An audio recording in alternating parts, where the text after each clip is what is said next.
नमस्कार दोस्तों, आज मैं लोकी सीरीज के सीजन 2 के फर्स्ट पार्ट को एक्सप्लेन करने जा रहा हूँ। तो अगर आपने इसके पहले सीजन्स को नहीं देखा है तो उसे भी जरूर देख लेना, ताकि आपको सेकंड सीजन को समझने में कोई भी परेशानी ना हो। दोस्तों, मैं आप लोगों के लिए पहले सीजन को भी एक्सप्लेन कर रखा हूँ, जिसका लिंक आपको डिस्क्रिप्शन में भी मिल जाएगी, तो उसे भी चेकआउट जरूर कर लेना। तो चलिए और ज्यादा बकवास न करते हुए कहानी को आगे बढ़ाते हैं। तो हेलो दोस्तों, मेरा नाम है राजीव और आप सभी का एक और नए सीरीज में फिर से स्वागत है। दोस्तों, पिछले एपिसोड में हमने देखा था जब लोकी टीवी आकर मोबियस से मिलता है तो पता चलता है मोबियस तो उसे पहचान ही नहीं रहा था। तभी वो देखता है जहाँ पर टाइम कीपर्स की मूर्तियाँ होनी चाहिए थी, वहाँ पर होरेमेंस की मूर्तियाँ थी। ये देखकर लोकी भी शॉक हो जाता है। आगे अब देखते हैं लोकी मोबियस और टीवीए के लोगों से ही भाग रहा था, क्योंकि उन लोगों को पता चल गया था लोकी एक वेरिएंट है। इसलिए अब लोकी मोबियस को याद दिलाने की भी कोशिश करता है कि वो लोकी है और मोबियस उसे जानता है, पर मोबियस उसे पहचानने से साफ इनकार कर देता है। इसलिए अब लोकी वहीं से नीचे कूद जाता है और उड़ती हुई एक गाड़ी में आकर गिर जाता है। बाद में वो गाड़ी भी जाकर होरेमेंस के स्टैचू से टकरा जाती है और फिर जाकर टीवी के किसी ऑफिस में फंस जाती है, जिससे वहाँ के लोग भी डर जाते हैं। तभी देखते हैं वहाँ पर कैसे भी था जिसने लोकी का टेसरेक्ट रखा था, वो भी डर जाता है।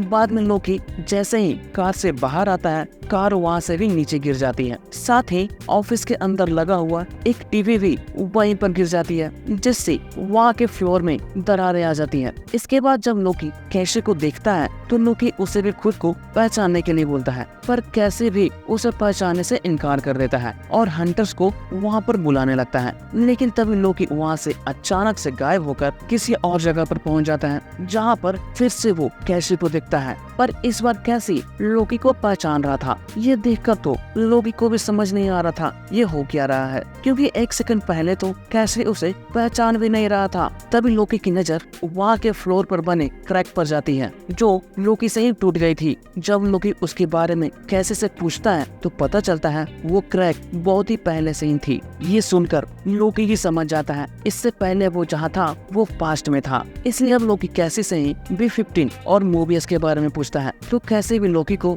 दोनों के पास ले जाने लगता है। लेकिन इसी दरमियान फिर से लोकी वहाँ से गायब हो जाता है। आगे अब मोबियस और B-15 भी वहाँ के लोगों को सारी बात बताने की सोच रहे थे कि वे लोग भी वेरिएंट हैं और समय रेखा में उनकी अपनी एक जिंदगी है, और तो और उनके जो रक्षक थे टाइम कीपर्स वो भी मारे गए हैं। दोनों इस बारे में बात कर ही रहे थे, तभी वहाँ पर कैसे भी आकर लोकी के बारे में बताता है कि अभी अभी लोकी उसे ढूंढते हुए वहाँ आया था और फिर गायब हो गया। ये सुनकर अब मोबियस मिस मिनट को वहाँ बुलाने लगता है ताकि वो पता लगा सके लोकी कहाँ है, पर उस वक्त टेम्पर्ड काम ही नहीं कर रही थी। थोड़ी देर बाद वहाँ पर हंटर X5 आता है, जो बताता है रावोना रेंसलेयर के गायब होने के बाद जजेस का एक नया काउंसिल बैठा है वॉर रूम में। इसने जनरल डॉग्स और जज गैम्बल ने दोनों को अभी बुलाया था। ये सुनकर अब मोबियस और B-15 दोनों ही काउंसिल में जाने लगते हैं, लेकिन मोबियस के वहाँ से जाते ही फिर से लोकी कैसी के सामने आ जाता है, जिसे देखकर तो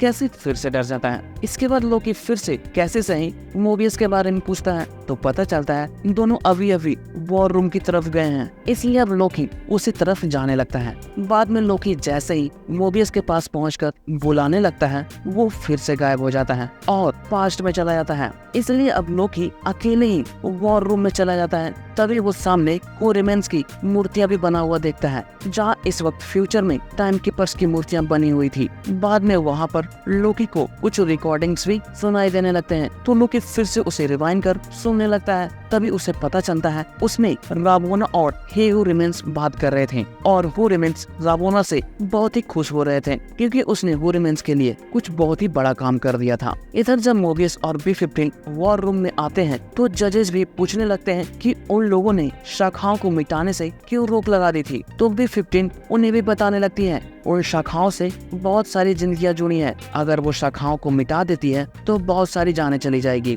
बाद में B-15 जजेस को ये भी बताती है टीवीए में काम करने वाले सारे लोग वेरिएंट है। साथ ही वहाँ के जजेस भी और उन सभी की समय रेखा पर एक अपनी जिंदगी है। पर जजेस का कहना था उनका कर्तव्य है समय रेखा की रक्षा करना और शाखाओं को बनने से रोकना। तो B15 का भी कहना था वे लोग रक्षा नहीं कर रहे हैं बल्कि वे लोग उसे तबाह कर रहे हैं। इसलिए B15 बोलती है उन्हें शाखाओं को मिटाने से बंद करना होगा ताकि और भी जिंदगियां बर्बाद ना हो सके। ये सब दलीलें सुनकर एक जज को भी लगता है B15 की बात सच्ची है, इसलिए वो TVA को ऑर्डर देती हैं इसी वक्त से शाखाओं को मिटाने से रोक देने का। आगे जज की बात जैसे ही खत्म होती है वहाँ पर फिर से लोकी आ जाता है। तो इस बार मोबियस उसे पहचान लेता है। ये देखकर अब लोकी भी खुश हो जाता है और लोकी उसे भी बताने लगता है कि कोई आने वाला है और वो बहुत ही खतरनाक है। पर किसी को समझ ही नहीं आ रहा था लोकी किसके बारे में बात कर रहा है। तभी लोकी का ध्यान वहाँ के दीवार पर जाती है, इसलिए अब लोकी एक हंटर के डंडे को लेकर वहाँ के दीवार को मिटा देता है जहाँ से फाइनली हू रिमेन्स दिखने लगता है। इसलिए अब लोकी भी बताता है कि इसने ही पूरे TVA को बनाया है और वहाँ के सभी लोगों की जिंदगियां भी समय रेखा से चुराई है और तो और वही है जो बहुत ही खतरनाक है और वो आने वाला है जिसे सिल्वी मारने वाली भी थी। लेकिन सिल्वी का नाम सुनते ही वहाँ के जज भी सिल्वी के बारे में लोकी से पूछने लगते हैं। पर लोकी को भी नहीं पता था सिल्वी कहाँ है क्योंकि उसने तो लोकी को टाइम डोर से बाहर फेंक दी थी। ये सब सुनकर मोबियस भी लोकी को शांत करता है और उसे वहाँ से बाहर लेकर चला जाता है। इधर जज भी हंटर्स को सिल्वी को ढूंढने का आदेश देते हैं क्योंकि उन्हें जानना था समय रेखा के अंत में क्या हुआ था। वही लोकी को समझ नहीं आ रहा था वे लोग कौन हैं और सिल्वी के पीछे क्यों पड़े हैं। तो मोबियस भी लोकी को बता देता है वे लोग TVA के ही जज हैं। इसके बाद वो लोकी को शांत भी रहने बोलता है और खुलकर सब कुछ बताने बोलता है। तो अब लोकी भी शांत होकर सब कुछ बताता है जिसे वे लोग ढूंढ रहे हैं। सिल्वी उसे मारना चाहती थी पर जब लोकी उसे रोकना चाहा तो सिल्वी ने उसे टाइम डोर से बाहर फेंक दी थी।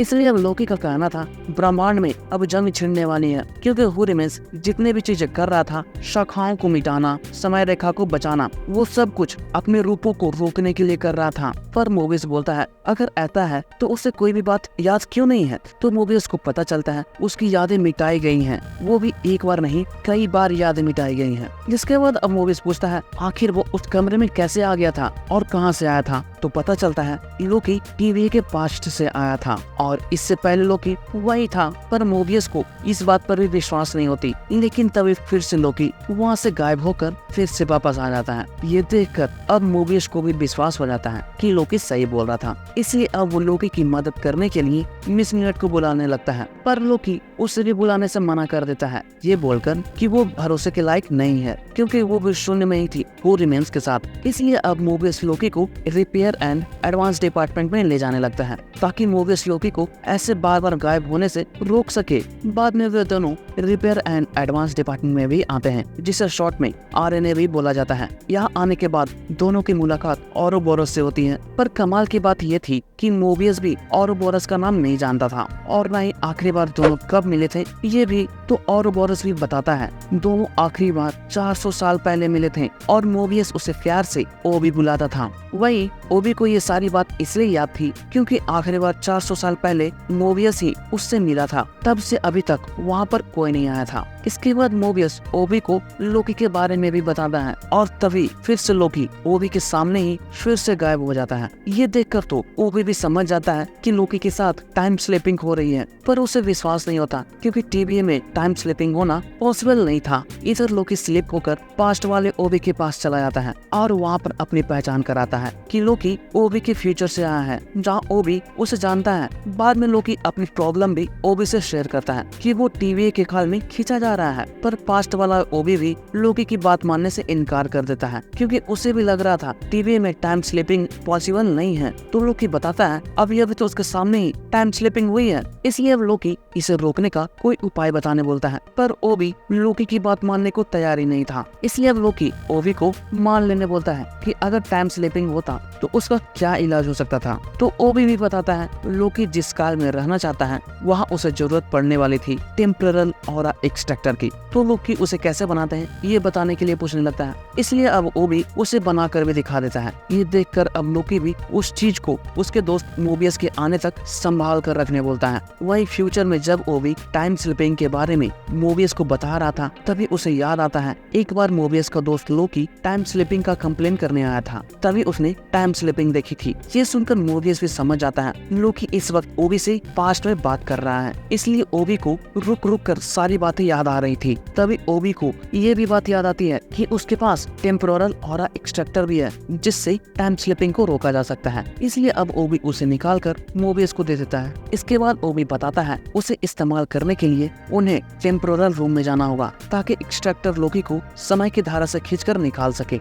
लेकिन ये बहुत ही खतरनाक हो सकता था, क्योंकि अगर मोबियस टेम्पोरल रूम में ज्यादा समय बिताता है तो वहाँ की टेम्पोरल एनर्जी मोबियस की खाल तक निकाल सकती थी। वही लोकी को खुद को पास्ट में मिटाना था, ताकि लोकी समय रेखा में आजाद हो सके। लोकी के आजाद होते ही एक्सट्रैक्टर भी लोकी को समय रेखा से बाहर खींच लेती। ये सुनते ही फिर से लोकी प्रेजेंट में आ जाता है। यहाँ आते ही लोकी ओबी को कोई और उपाय बताने बोलता है, क्योंकि इन सभी प्रोसेस में बहुत ही खतरा था। पर ओबी बताता है दूसरा कोई उपाय नहीं है। सभी इस बारे में बात कर ही रहे थे, तभी वहाँ पर लाइट्स ब्लिंक भी होने लगती है। तो मोबियस भी ओबी को बताता है पावर पूरे टीवी में फ्लक्चुएट हो रही है। ये सुनकर तो अब ओबी सभी को टेम्पोरल रूम ले जाने लगता है, क्योंकि उसे पता था शाखाएं बनने की वजह से पावर फ्लक्चुएट हो रही है, और शायद लोकी की टाइम स्लिपिंग भी साथ ही उन्हीं शाखाओं से टेम्पोरल रूम पर भी बाहर बढ़ रहा था, जिसके बारे में टीवी के गाइड बुक में भी लिखी हुई थी। इसके बाद ओबी सभी को टेम्पोरल रूम के पास में ले जाता है, और गेट को जैसे ही ओपन करता है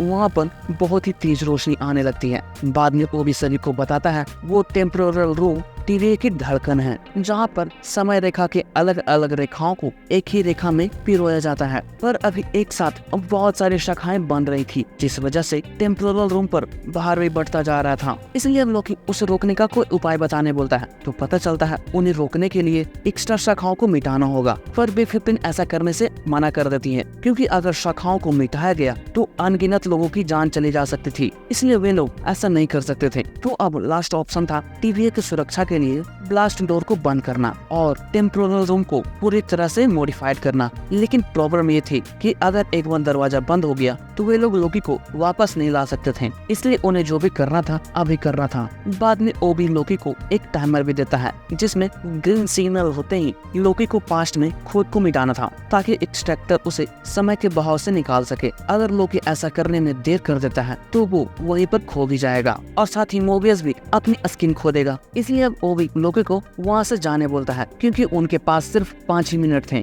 तो लोकी भी अब जाने से पहले मोबियस को कुछ बताने लगता है, लेकिन उसी वक्त लोकी फिर से गायब होकर दूसरे टेम्पोरल रूम में चला जाता है। तभी उसे पता चलता है अब वो फ्यूचर में आ चुका है। इसलिए अब लोकी खुद को मिटाने के लिए टाइम स्टिक ढूंढने लगता है, क्योंकि प्रेजेंट से गायब होते वक्त उसके हाथ से टाइम स्टिक छूट गई थी। इधर मोबियस भी खुद को तैयार कर टेम्पोरल रूम में जाने के लिए तैयार होता है, और धीरे धीरे शाखाओं की तरफ बढ़ने भी लगता है। बाद में मोबियस मशीन के पास पहुंचकर उसे भी एक्टिवेट करने लगता है, पर मशीन एक्टिवेट नहीं हो रही थी। लेकिन कुछ देर ट्राई करने के बाद वो मशीन भी एक्टिवेट हो जाती है। तभी लोकी को देखते हैं जिसे अभी तक टाइम स्टिक नहीं मिल रहा था, लेकिन तभी उसके टाइमर में ग्रीन सिग्नल हो जाती है। पर लोकी खुद को मिटा नहीं सकता था, क्योंकि उसे अभी तक टाइम स्टिक नहीं मिली थी। तभी लोकी को वहाँ पर एक लिफ्ट खुलती हुई दिखती है। दूसरी तरफ ओबी के पास भी लोकी को दिया हुआ टाइम खत्म हो जाता है, इसलिए अब ओबी ब्लास्ट डोर बंद कर देता है, जिसकी वजह से मोबियस भी वहीं पर फंस जाता है,